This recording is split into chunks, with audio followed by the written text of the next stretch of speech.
दोस्तों आजकल शहरों से लेकर गांव तक, मोहल्ले से लेकर बस्तियों तक के घरों में हमें सीलिंग फैंस आसानी से देखने को मिल जाते हैं।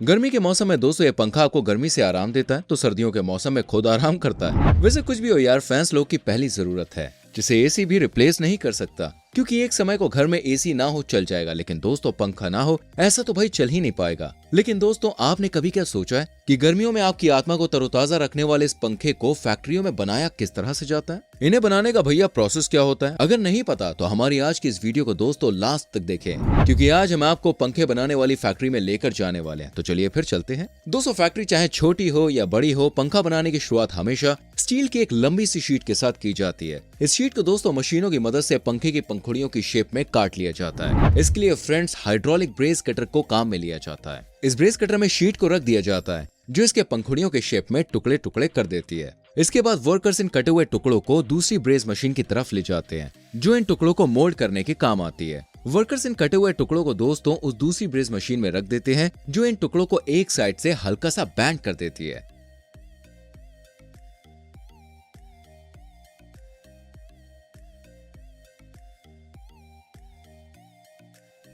वैसे मैं आपको बताना चाहूंगा दोस्तों, इस मुड़ाव की वजह से पंखे आपको तेज और चारों तरफ हवा देने में कैपेबल होते हैं। अब भाई फैक्ट्री के एक दूसरे सेक्शन में मेल्टेड एल्यूमिनियम रखा हुआ है। इस पिघले हुए एल्यूमिनियम को कास्टिंग मशीन के द्वारा अंदर डाला जाता है और जब ये कास्टिंग मशीन इस लिक्विड को मोल्ड में ब्रेस करती है तो बाहर निकलता है दोस्तों एल्यूमिनियम का एक कैप, जिसमें मोटर और बाकी के इंटरनल पार्ट्स को फिट किया जाता है। इसके बाद दोस्तों दूसरे मोल्ड को काम में लिया जाता है। दूसरा मोल्ड एल्यूमिनियम के इस लिक्विड से वो वाला स्टार्च तैयार करता है जिसमें कॉपर के तारों की कॉइल वाइंडिंग चढ़ाई जाती है। दोस्तों लिक्विड के इसके अंदर डालते ही कुछ इस तरीके का शेप नजर आता है। इसी पर कॉइल वाइंडिंग की जाती है। कॉइल वाइंडिंग के लिए दोस्तों छोटी मोटी कंपनीज वर्कर्स की हेल्प लेती हैं, जबकि बड़ी बड़ी कंपनीज में ये काम मशीनों की मदद से किया जाता है। वर्कर्स या मशीनों की मदद से दोस्तों इन स्ट्रक्चर्स पर कॉइल वाइंडिंग कर ली जाती है।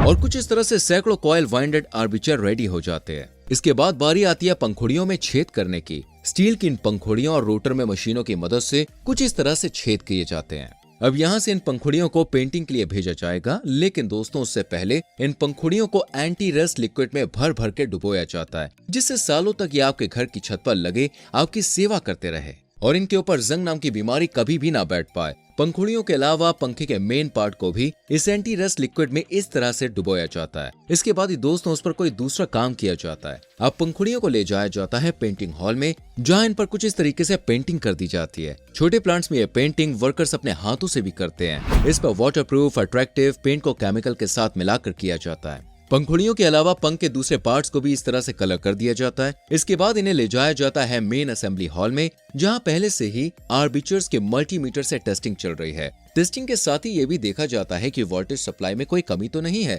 आर्मेचर की टेस्टिंग के बाद स्टार्टर वाइंडिंग को मैग्नेटिंग रोटर में फिट कर दिया जाता है। रोटर तैयार होने के बाद दोस्तों पंखे में कैपेसिटर को फिट किया जाता है और ये कैपेसिटर वही पार्ट होता है जिसकी वजह से कोई भी फैन आसानी से गोल गोल और तेज घूमने में कैपेबल होता है। वहीं आपको हम बता दें, अगर कोई प्लांट या फैक्ट्री बड़ी है तो वहाँ हर दिन लगभग 20,000 पंखे बनाए जाते हैं, जबकि दोस्तों साल में रिकॉर्ड 20 से 30 लाख तक पहुँच जाता है, जबकि छोटी फैक्ट्रियों में कैपेसिटी के हिसाब से होता है। अब कैपेबल भी लगभग तैयार हो चुका है। अब बारी आती है दोस्तों इन फैंस को टेस्ट करने की। इन फैंस को अच्छे से टेस्ट किया जाता है। इसके लिए दोस्तों वोल्टेज, घूमने की स्पीड और दूसरी कई चीजों को चेक किया जाता है और जो फैंस इन मानकों में पास नहीं होता उन्हें रिजेक्ट करके वापस मॉडिफाई करने के लिए भेज दिया जाता है, जबकि जो ये टेस्ट पास कर लेते हैं उन्हें ओके की मोहर लगाकर पैकेजिंग हॉल में भेज दिया जाता है, जहाँ से वर्कर्स इन्हें डिब्बों में कुछ इस तरह से पैक कर देते हैं और ये आपके पंखे बनकर बिल्कुल तैयार हैं। यहाँ से दोस्तों इन पंखों को भेज दिया जाता है मार्केट में और मार्केट में से ये पहुँचते हैं सीधे आपके घर।